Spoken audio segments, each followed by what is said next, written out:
जय श्री राम। राम से बड़ा राम का नाम।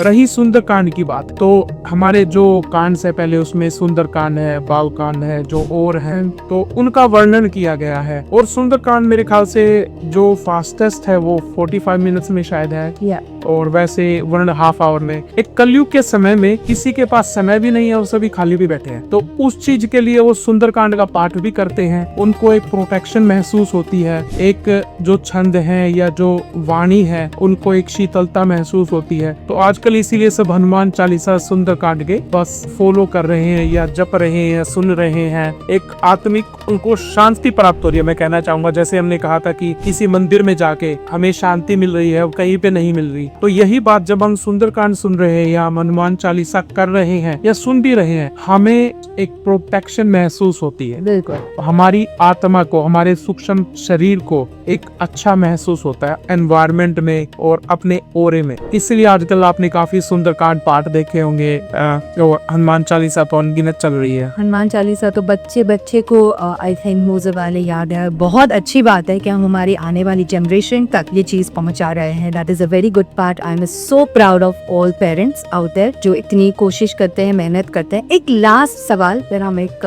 दूसरे सवाल पे जाते हैं, मतलब इस हनुमान जी के ऊपर। बहुत लोगों को नहीं पता है कि सुंदरकांड में है। होता क्या है कि सब पढ़ लेते हैं या कोई महाराजा है वो पढ़ देते हैं, पर ऐसे बहुत कम होते हैं जो समझाते हैं कि सुंदरकांड आखिर है क्या। तो थोड़ा इन शॉर्ट में भी अगर आप बता पाए लोगों को जो हमें सुन रहे हैं, तो एक बार जब हमें पता होता है तो वो क्या है, तो वो सुनने में और वो भक्ति ही अलग होती है। तो आप थोड़ा बहुत इस पर प्रकाश डालें। देखो उसमें क्या कहते हैं कि वैसे तो जो सुंदरकांड है, हनुमान जी का जो नाम था वो पहले सुंदर ही था। अच्छा। तो जो सुंदरकांड है वो उनके बारे में ही वर्णन है, बट बाद में जब उन्होंने शक्ति का यूज किया, वो किया उनको बाद में हनुमान जी या और भी अलग अलग नाम, तो कांड के बारे में कहते हैं कि उनके ही वर्णन का, उनकी ही शक्तियों का दुहाई भी दी गई है। जैसे बजरंग बाण बोलते हैं कि हमें जब तक ज्यादा ही संकट में ना हो हमें नहीं करना चाहिए, क्योंकि उधर भगवान की दुहाई दी गई है। तो जब हम किसी भी देवता को दुहाई देते हैं तो वो मजबूरी में करते तो है, बट वो खुश नहीं है, तकलीफ होती है। तो ऐसे ही बजरंग बाण का भी मना करते हैं। तो सुंदरकांड एक सौम्य वो है, उनका वर्णन है, तो उसमें कुछ गलत नहीं है। बजरंग बाण को गलत माना गया है, वो भी यदि आपको कोई रास्ता ही नहीं मिल रहा तो आप कर सकते करते हैं। हाँ। वैसे कोई किसी में गलत नहीं है। जो करना चाहिए सुंदरकांड करे, जो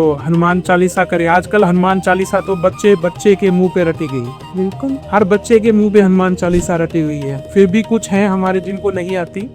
कोई बात नहीं, अभी सीख लेंगे। अभी वो कर सकते। हो गया ना, क्यों करे सो आज कर, आज करे सो अब, पल में परलय होगी बहुरी करेगा कब। क्या? वो आज भी सीख ले तो फिर भी कोई दिक्कत नहीं है। बिल्कुल बिल्कुल, सबको आनी चाहिए। मेरे बच्चों को भी मुंह जुबानी आती है। बिल्कुल बिल्कुल। जय श्री राम। राम से बड़ा राम का नाम।